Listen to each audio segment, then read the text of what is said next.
Hi folks, welcome to another video here on Nick's Vision to Hear. I've had many people ask me what my thoughts are on what the NDIS will look like post its transition.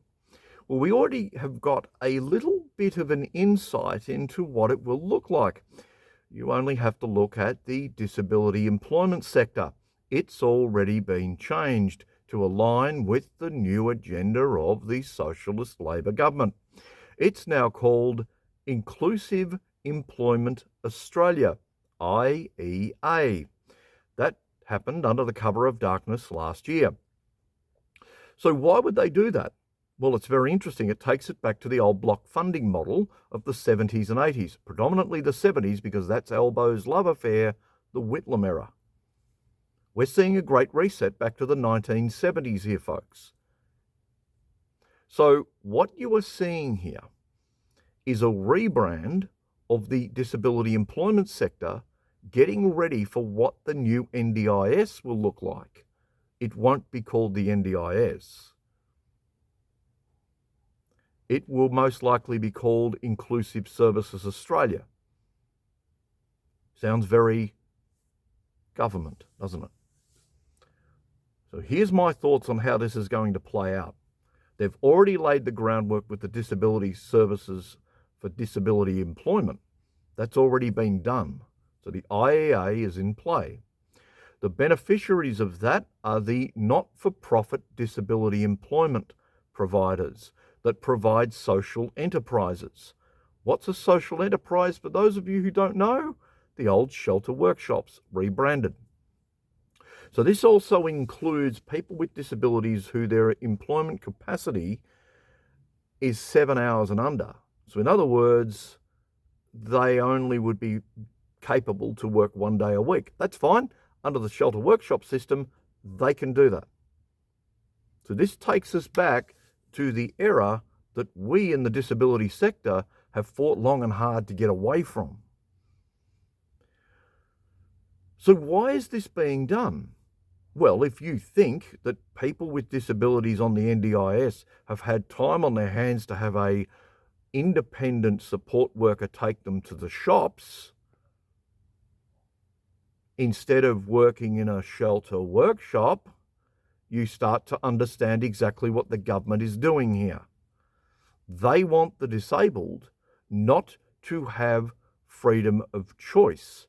They want control. And how to do this is to dangle a nice little carrot to a disabled person. You can have a job in a social enterprise. You can work for as little or as much as you're capable of, based on your functional supports, which are foundational supports. What does that mean? Your needs. That's the new base of the NDIS, not a diagnosis, but foundational supports based on your needs, not your wants. This is the model. And for those of you who are unaware, I know where all this came from. It's not difficult to work this out. This is a rebrand of the old block funding model, whereby organisations like Disability Employment Services were funded under government for the entire financial year. Under the new model, so it doesn't look obvious to the unwashed masses, they're going to fund it every 13 weeks, which in the modern era is probably a smart move, because what used to happen with the block funding model was by March of the financial year, the final quarter, many disability employment services had to close their books and create a waiting list. So the model failed in that area. So cue the new model, which takes us all back to the not-for-profit sector, which is going to be the beneficiary of all of this. You take this out of the private sector's hands, you all of a sudden have all the disabled people working in social enterprises for very low money. In other words, they become employed. So what does the NDIS fold under? Well, it just folds because the disabled people are working. They're what looks to be employed. If you understand this model, you will know exactly where all this is going. This is to put disabled people into social enterprise work, which is fast becoming a very big business model when you look around. Look at the can disposal system in Victoria. It's modelled on social enterprise, shelter workshops, in other words. That's what this is. But it's laced inside a model that looks like a private business. It's not. It's a government-funded shelter workshop. And that is what I'm calling out today. We in the disability sector work so hard, and disability advocates, to get away from this model, but the socialist left in the Australian Labor Party want to bring it back. And that is the reason why this NDIS reform is being done. It has nothing to do with the shonks in Sydney. It is to do with a bureaucracy to rebrand the disability sector back to the institutions of the 1970s in a modern way.